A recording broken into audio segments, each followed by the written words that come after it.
Energy से ही हमारी पूरी बॉडी काम कर पाती है और एनर्जी हमें मिलती है फूड से, और डाइजेस्टिव सिस्टम की मदद से ही हम फूड को एनर्जी में कन्वर्ट कर पाते हैं।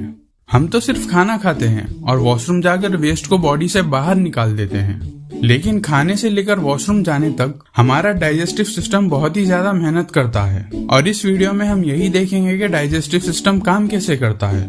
डाइजेशन तो खाना खाने से पहले ही शुरू हो जाता है। जब हम खाने के बारे में सोचते हैं तभी हमारे मुंह में पानी आ जाता है। वो पानी नहीं होता है, उसे सलाइवा कहते हैं। जब हम खाना चबाते हैं तब दांत की मदद से हम फूड को छोटे छोटे पीसेस में ब्रेक कर देते हैं और साथ ही फूड और सलाइवा मिक्स हो जाते हैं। हमारे मुंह के अंदर सलाइवरी ग्लैंड्स होते हैं जो सलाइवा बनाते हैं और रिलीज भी करते हैं।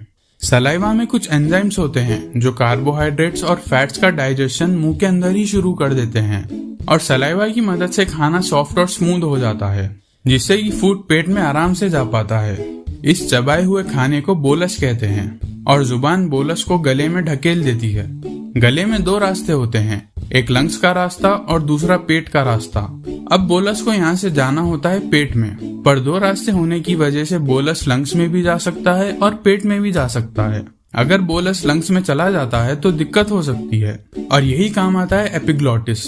एपिग्लॉटिस दरवाजे जैसा होता है जो हवा की नली पर लगा होता है। वैसे तो एपिग्लॉटिस हमेशा ही खुला रहता है, लेकिन जब हम खाना खाते हैं या पानी पीते हैं तब एपिग्लॉटिस बंद हो जाता है और तब खाना या पानी हवा की नली में नहीं जा पाते हैं, और इस तरह बोलस फूड पाइप में आ जाता है। फूड पाइप को इसोफेगस भी कहते हैं। फूड पाइप 25 सेंटीमीटर जितना लंबा होता है और फूड पाइप अंदर से इलास्टिक जैसा होता है, और इसी वजह से फूड पाइप बोलस को पेट में ढकेल पाता है, और सलाइवा की वजह से बोलस बिना अटके फूड पाइप से आसानी से गुजर पाता है। फूड पाइप के एंड पर कुछ मसल्स लगे होते हैं जो फूड को यानी बोलस को वापस फूड पाइप में जाने से रोकते हैं।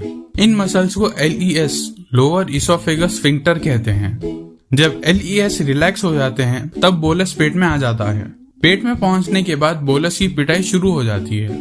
हमारा पेट खाने को सिर्फ होल्ड नहीं करता है, बल्कि एक ग्राइंडर की तरह फूड को पेस्ट में बदल देता है, और इसी इलास्टिक पावर की मदद से स्टमक फूड को पेस्ट में बदल पाता है।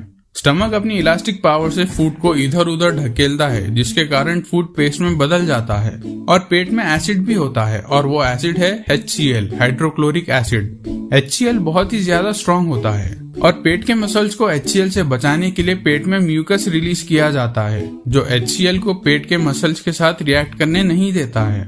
HCl का काम होता है फूड को डाइजेशन के लायक बनाना, और दूसरा काम होता है डाइजेस्टिव एंजाइम्स बनाना। HCl के कारण पेप्सिन एंजाइम बन पाता है जो प्रोटीन्स को अमीनो एसिड्स में बदल देता है, और फूड में जितने भी बैक्टीरिया होते हैं सभी पेप्सिन की वजह से मर जाते हैं। और भी दूसरे एंजाइम्स रिलीज होते हैं जो फैट्स को और कार्बोहाइड्रेट्स को डाइजेस्ट करने लायक बनाते हैं। तो पेट में फूड 6 से 8 घंटे के लिए रहता है, और इन 6 से 8 घंटे में फूड लिक्विड में बदल जाता है। इस लिक्विड को काइम कहते हैं। तो काइम 6 से 8 घंटे बाद चला जाता है स्मॉल इंटेस्टाइन में, पर स्मॉल इंटेस्टाइन में जाते समय काइम बाइल जूस और पैनक्रियाटिक जूस के साथ मिक्स होता है। बाइल जूस बनता है लीवर में और स्टोर होता है गॉल ब्लैडर में, और बाइल जूस फैट्स को ब्रेक करता है। बाइल जूस कलर में ग्रीन होता है, जिसके कारण काइम का कलर भी ग्रीन हो जाता है।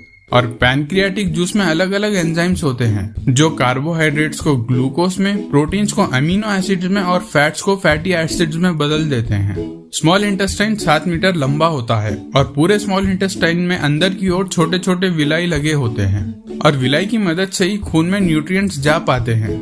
विलाई में बहुत ही छोटे होल्स होते हैं। इन होल्स में से glucose, amino acids, fatty acids, vitamin, minerals chyme से निकलकर खून में आ जाते हैं, और न्यूट्रिएंट्स खून की मदद से पूरी बॉडी तक पहुंच जाते हैं। तो इस तरह विलाई की मदद से हम फूड से एनर्जी ले पाते हैं। स्मॉल इंटेस्टाइन से गुजरने के बाद काइम चला जाता है लार्ज इंटेस्टाइन में। लार्ज इंटेस्टाइन तक आते हुए काइम से लगभग सभी न्यूट्रिएंट्स खून में चले जाते हैं, और इसीलिए काइम का कलर ग्रीन से ब्राउन हो जाता है। ब्राउन काइम में अभी भी कुछ न्यूट्रिएंट्स और फाइबर्स होते हैं, और फाइबर्स को हम डाइजेस्ट नहीं कर पाते हैं, और यही हमारी मदद करते हैं माइक्रोब्स, बैक्टीरिया। हमारा लार्ज इंटेस्टाइन 1.5 मीटर जितना लंबा होता है, और पूरे लार्ज इंटेस्टाइन पर बैक्टीरिया, माइक्रोब्स होते हैं जो काइम से बचे हुए न्यूट्रिएंट्स को डाइजेस्ट करने में मदद करते हैं। लार्ज इंटेस्टाइन के एंड तक पहुंचते हुए काइम से सभी न्यूट्रिएंट्स और पानी निकाल लिए जाते हैं, और अब ये काइम बदल जाता है स्टूल में यानी टट्टी में।